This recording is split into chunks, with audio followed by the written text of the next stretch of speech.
Moikka kaikille ja tervetuloa seuraamaan tätä Katjan ketokokeilua. Tämä on nyt toinen video tätä sarjaa ja ensimmäisessä jo vähän kerroinkin, että minkä takia on lähtenyt tähän kokeiluun ja tätä ketogeenistä ruokavalioa noudattamaan, että toiveena olisi, että saisin hieman tiputettu painoa ja nimenomaan tuosta keskivartalolta pois rasvaa, mikä tuntuu, että se on nyt siihen ruvennut kertymään parin vuoden aikana.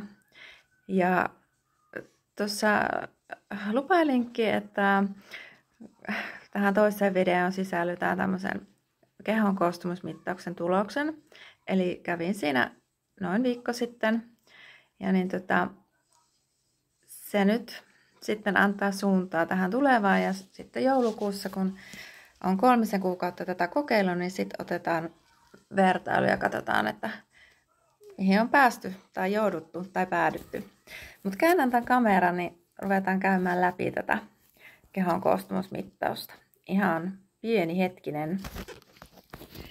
Ja tässä tämä olisi tämä lappu. Päivämäärä siinä on nyt väärä, että varmaan oli syyskuu tuo 21.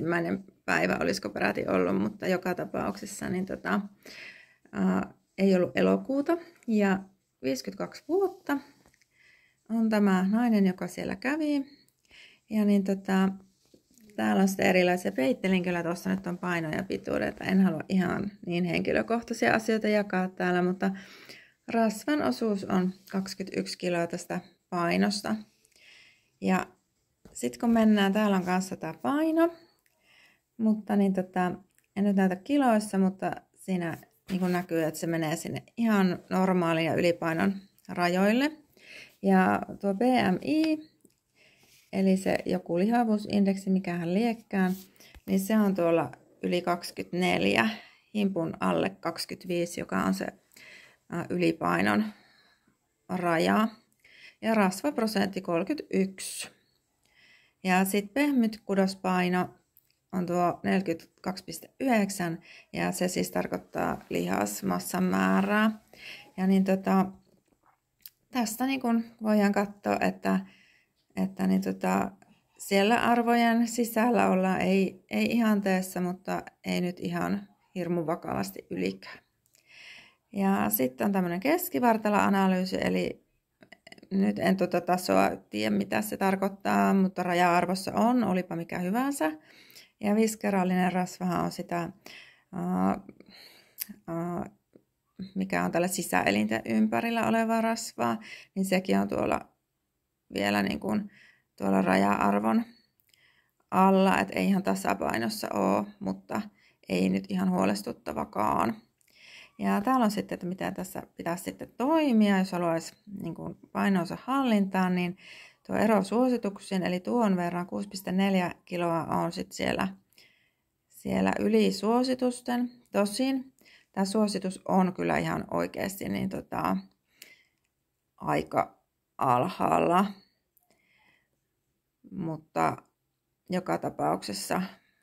Ja sitten tämä niin muutostavoite ei varmaan ole +100 enää, vaan miinusta tuon verran. Ja sitten on laskenut, että tuommoisella 1800 kilokalorin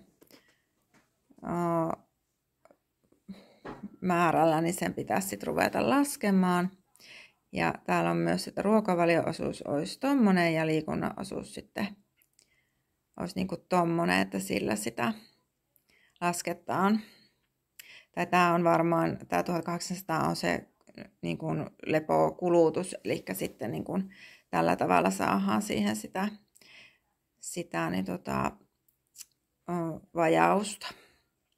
Ja sitten täällä on vielä tämmönen, että on erilaisia vartalotyyppejä, hoikka, korkearasva, eli lihava läski, korkearasva, ylipainoinen, alipainoinen, normaali, ja sitten tuolla, mihin minä sijoitun, eli lihaksikas, lievästi ylipainoinen, mutta se on vähän tänne ikään kuin tänne atleettiseen suuntaan nyt sitten tämä piste sijoittunut, että niin sitä lihasta siellä kehossa kuitenkin on. Eli tämmönen atleettinen kotletti, sanotaanko näin. Mutta niin sitten on vielä tämä, että miten se rasvamassa ja lihasmassa on sijoittunut sinne vartaloon, niin kautta linjan rasva on liikaa ja lihasmassa on normaalilla tasolla. Sitten vielä tämä, että miten tasapainossa on niin kuin, vasen ja oikea puoli, niin tässä näkyy, että rasvamassa ja myös tuo lihasmassa on suhteellisen hyvin jakautunut molemmille puolille. Mutta tämä on se nyt, mistä lähdetään liikenteeseen. Ja sitten tehdään tämmöinen vertailu. Ja sitten nähdään se, että mitä todellisuudessa on tapahtunut. Ja siitä liikunnasta, mitä nyt tällä hetkellä liikun, niin on 10 kuukautta sitten ottanut tämmöisen ihan säännöllisen kuntosaliohjelmaan. Siinä kävi sille, että mulla oli olkapäässä tämmöinen tulehdus ja se oli tosi kipeä. Ja sitä fysioterapeutilla kävin sen takia, niin hän sitten niinku neuvoi, että kannattaisi ruveta ihan liikuntaa ja nimenomaan salilla sitä semmoista voimaa sinne ympäröiviin lihaksiin, että ne jaksaa tukea sitten sitä mikäpähän lanka siellä meinaakin alkaa risottua, sitten otin ihan ohjelmaa tämän ja olen toki sitä salia harrastanut silloin ennen kun lapset syntyi niin ihan tosikin aktiivisesti, että kävin jopa 4-5 kertaa viikossa, mutta se oli sitä kasari-ysäri-meininkiä, eli sitä voimaa ei juurikaan siellä hankittu eikä lihasta, vaan se oli sitä kiinteyttämistä kevyillä painoilla, mikä toimi silloin ihan ok, mutta nyt sitten ihan arvelin, että otan ihan netistä semmoisen kunto-ohjelman ja löysin semmoisen Maikki Marjaniemen tuolta netistä ja sieltä on nyt sitten tilannut useammankin ohjelman, että aloitin tämmöisellä rasvanpoltto-ohjelmalla ja sitten olen jatkanut erilaisia ohjelmia ja olen tykännyt niistä, että ne käy niin kuin 2 kertaa ja siinä semmoinen tunti suunnilleen menee, kun reippaasti tekee, niin se ei ole niin kuin semmoinen liian pitkä aika sitten panostaa siihen. Ja sitten käyn muutaman kerran zumbaamassa, mikä on ihan semmoista puhdasta hauskanpitoa. Ja niin sitten on vielä pilates aina kun vaan ennätän. Eli se on sitten semmoista kehon huoltoa samalla ja sitä erilaista treeniä kuin se punttitreeni. Ja sitten kaikenlaista muuta sen mukaan, mitä aika riittää, että semmoista arkiliikuntaa, että pyörällä yritän kulkea töihin, milloin sinne toimistolle menen ja kaupassa käyn kävellen tai pyörällä. Ja sitten mulla on semmoinen maailman ihanin avopuoliso Janne, jonka kanssa me käydään hiihtämässä ja pyöräilemässä, kävelemässä, patikoimassa, laskettelemassa, milloin mitäkin keksitään. Ja hän on itse tosi liikunnallinen ja innostuu aina kaikesta uudesta, että on tosi kiva, että voidaan sitten yhdessä kokeilla uusia juttuja, että tulee sitten lähetty liikkumaan.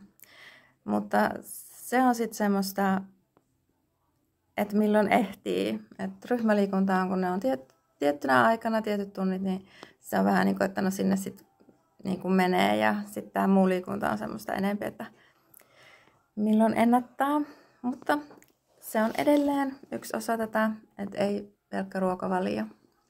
Mutta tosiaan me ollaan nyt lähdössä ihan tässä parin päivän sisällä sinne reissuun. Ja niin pakkaamiset alkaa olla loppusuoralla.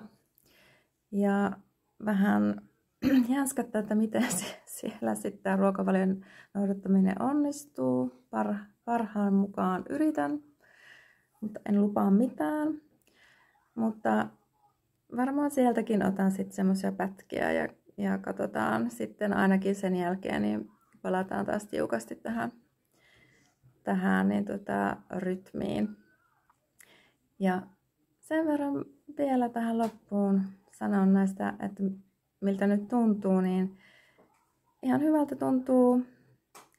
Nälkä ei ole vaivannut ja se normaali makeahimo on pois. Eli lapsi sai syödä kaikki karkkinsa ihan itse. Äiti ei napsinut sieltä ollenkaan perjantai-karkkeja. Ja niin tästä me jatketaan. Et tykkää ja seuraa, niin katsotaan mihin tää johtaa. Palataan. Moikka!